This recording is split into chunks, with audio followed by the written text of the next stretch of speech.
आइए जानते हैं आज के कुछ प्रमुख अंतर्राष्ट्रीय खबरों को। पहले एक नजर आज की हेडलाइंस पर। बंगाल की खाड़ी में चक्रवाती तूफान की आहट, इन राज्यों में भारी बारिश का अलर्ट।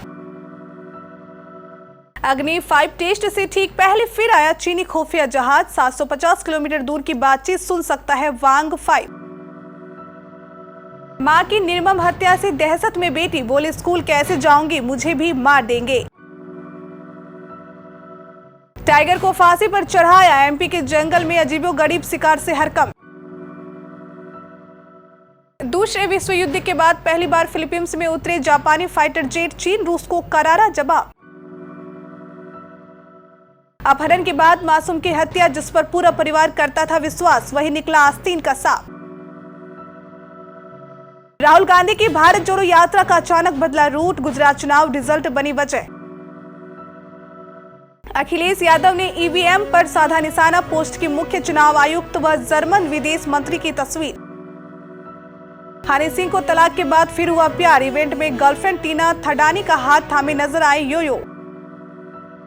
और भारत में होने वाले वर्ल्ड कप में पाकिस्तान के खेलने का रास्ता साफ, गृह मंत्रालय ने वीजा जारी करने की दी अनुमति। उत्तर भारत के राज्यों में जहां गिरते तापमान के साथ ठंड बढ़ने लगी है, वहीं दक्षिण के राज्यों में बारिश का सिलसिला जारी है। मौसम विभाग ने दक्षिण के राज्यों के लिए भारी बारिश का अलर्ट जारी किया है। आईएमडी की माने तो दक्षिण पूर्व बंगाल की खाड़ी के ऊपर निम्न दबाव का क्षेत्र अब गहरे निम्न दबाव तेज हो गया है, जिसके कारण तमिलनाडु और पुडुचेरी में भारी बारिश हो सकती है। बता दें, कैबिनेट सचिव राजीव गौबा की अध्यक्षता में मंगलवार को हुई राष्ट्रीय आपदा प्रबंधन समिति की बैठक में बंगाल की खाड़ी में संभावित चक्रवाती तूफान से जुड़ी यात्रियों की समीक्षा की गई। इस चक्रवात से देश के पूर्व तटीय हिस्सों के प्रभावित होने की संभावना जताई गई है। आईएमडी के मुताबिक चक्रवाती तूफान के असर से चेन्नई में 8 और 9 दिसंबर भारी से बहुत भारी बारिश हो सकती है।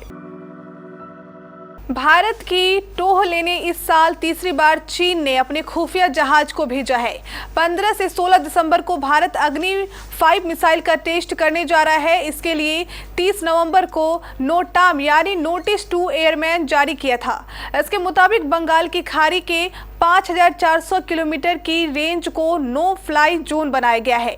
नोटाम जारी होने के सिर्फ 5 दिन बाद ही चीन ने अपना जासूसी जहाज युआन वांग 5 हिंद महासागर के क्षेत्र में भेज दिया। चीन का ये जहाज सोमवार से इंडोनेशिया के जावा द्वीप के आसपास चक्कर लगा रहा है। इससे पहले अगस्त और नवंबर में भी चीन के खुफिया जहाज आ चुके हैं। भागलपुर जिले के पीरपैंती स्थित छोटी दिलोरी गांव में 3 दिसंबर को नीलम देवी की नृशंस हत्या के बाद से उनकी इकलौती बेटी नीतू की आशंका से दहशत में है। वह कहती है, वारदात के बाद घर में ही दुबकी पड़ी हुई है। अफसर आते हैं, हालचाल जानकर लौट जाते हैं। घर पर 4-5 की संख्या में पुलिस वाले हैं, लेकिन वह भयभीत है कि उसकी मां के हत्यारे शकील और जुद्दीन कहीं उसे भी न मार दे। वह कैसे पढ़ाई के लिए स्कूल जाएगी? गांव से निकलकर पीरपैंती बाजार या स्कूल जाने का इकलौता रास्ता अजगरा पहाड़ी से सटे घनी झाड़ियों से होकर है। वहां शेख शकील, जुनित और उसके नाते रिश्तेदारों ने घर बना रखे हैं। टाइगर स्टेट एमपी में एक बाघ पेड़ से लटका मिला है। कहा जा रहा है कि शिकारियों ने शिकार के बाद बाघ को फांसी से लटका दिया है। घटना सामने आने के बाद जंगल में हड़कंप मच गया है। वन विभाग की टीम और स्थानीय अधिकारी मौके पर जांच के लिए पहुंच गई। एमपी के जंगलों में पहली बार कोई बाघ फांसी से लटका मिला है। शिकारियों के शिकार करने के तरीका देख अधिकारियों में हड़कंप मच गया है। साथ ही जंगल में शिकारियों के दुस्साहस को लोग दाद दे रहे हैं। दरअसल पन्ना के जंगलों में संदिग्ध परिस्थितियों में बाघ की मौत हो गई है। देश की यह पहली घटना होगी जब एक बाघ की फांसी से मौत हुई है। इस संदिग्ध मामले की वन विभाग जांच करने में लगा है। एसटीएफ, टाइगर टीम और बड़े अधिकारी मौके पर पहुंचे हैं। वन विभाग में इसे लेकर हड़कंप मचा है। चीन और रूस के बॉम्बर्स के पहली बार एक दूसरे की जमीन पर उतरने के बाद अब जापान की वायुसेना ने भी शक्ति प्रदर्शन किया है।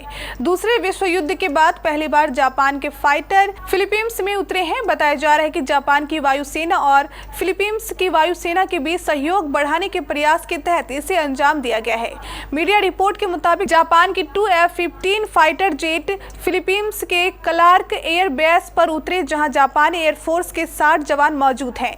जापान ओमान और फिलीपींस की वायुसेना के बीच 27 नवंबर से 11 दिसंबर तक आपसी रक्षा सहयोग का कार्यक्रम चल रहा है। इसका उद्देश्य दोनों ही सेनाओं के बीच आपसी समझ को बढ़ावा देना है।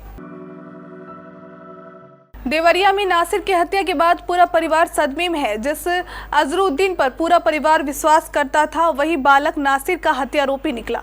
इस मामले में सीसीटीवी की फुटेज के सहारे आरोपियों को पकड़ने में पुलिस को सफलता मिली। पुलिस के अनुसार अपहरण के दिन नासिर घर से कुछ दूरी पर था। आरोपी चाचा अजरुद्दीन ने टॉफी दिलाने की लालच देकर उसे उठा लिया। नासिर को पूरे दिन बाइक से घुमाने के बाद शाम के समय उसने हाथ पैर बांधा और बाद में गला दबा दिया। उसके बाद फिरौती लेने की साजिश रची थी। राहुल गांधी की भारत जोड़ो यात्रा के दौरान कल कोटा में यात्रा के रूट में बदलाव कर दिए गए। 8 दिसंबर को जगपुरा से शुरू होने वाली यात्रा 8 दिसंबर सुबह 6 बजे अनंतपुरा एंट्री गेट से शुरू होगी। यहां से भारत जोड़ो यात्रा को लेकर राहुल गांधी यात्रा को लेकर बने भारत जोड़ो सेतु होते हुए शहर के यात्रा मार्ग से रंगपुर चौराहे पर पहुंचेगी। आपको बता दें कि नयापुरा उम्मेद सिंह स्टेडियम में यात्रा के लंच का प्रोग्राम रद्द कर दिया गया है। अब यात्रा नॉन स्टॉप 24 किलोमीटर का सफर तय करेगी। इससे पहले आज तीसरे दिन राहुल गांधी की भारत जोड़ो यात्रा के दौरान राहुल गांधी एक ग्रामीण के घर की छत पर पहुंचे और चाय की चुस्की भी ली। समाजवादी पार्टी के राष्ट्रीय अध्यक्ष अखिलेश यादव ने ईवीएम को लेकर निशाना साधा है। उन्होंने ट्वीट कर कहा कि जर्मनी ने 2009 में ही ईवीएम को नकार दिया था। इसके बाद भी भारत के मुख्य निर्वाचन अधिकारी को ईवीएम की कौन सी बारीकी सिखाई जा रही है। उन्होंने मुख्य निर्वाचन अधिकारी और जर्मनी के विदेश मंत्री की ईवीएम के साथ फोटो भी शेयर की है। उन्होंने लिखा कि जो देश खुद ईवीएम पर भरोसा नहीं करता, वह दूसरे को ईवीएम की बारीकी सिखा रहा है। यह हास्यास्पद है। रैपर हनी सिंह को एक बार फिर प्यार हो गया है। हाल ही में उन्हें अपनी लेडी लव के साथ स्पॉट किया गया। दरअसल हनी अपनी नई गर्लफ्रेंड टीना थडानी के साथ दिल्ली के एक इवेंट में पहुंचे थे। इस दौरान वो पूरे समय टीना का हाथ थामे नजर आए। हनी गर्लफ्रेंड टीना के साथ पब्लिकली पहली बार दिखे। ऐसे में लग रहा है कि सिंगर ने अपने रिश्ते को ऑफिशियल कर दिया है। इवेंट में Honey Singh white shirt, black pant और ब्लेजर में दिखे। वहीं Tina black thigh high slit dress में नजर आई। इस दौरान टीना के हैंडबैग को यूजर्स ने नोटिस किया, जिसकी कीमत 2.5 लाख बताई जा रही है। भारत में होने जा रहे ब्लाइंड टीम T20 विश्व कप 2022 में पाकिस्तान के खिलाड़ियों को आखिरकार भारत आने के लिए वीजा संबंधी अनुमति मिल गई है। केंद्रीय गृह मंत्रालय ने भारत में होने वाले विश्व कप के लिए पाकिस्तान ब्लाइंड क्रिकेट टीम के 34 खिलाड़ियों और अधिकारियों को वीजा जारी करने की मंजूरी दे दी है। अब विदेश मंत्रालय टीम को वीजा जारी कर सकेगा। दरअसल इससे पहले भारत ने पाकिस्तान ब्लाइंड क्रिकेट टीम को भारत आने का वीजा देने से इनकार कर दिया था। इसको लेकर blind cricket federation of India ने कहा था कि पाकिस्तान का वीजा खारिज हो गया है, वे विश्व कप में भाग लेने नहीं आ रहे हैं। वहीं इसके बाद पाकिस्तान ने इसको लेकर सवाल उठाए थे।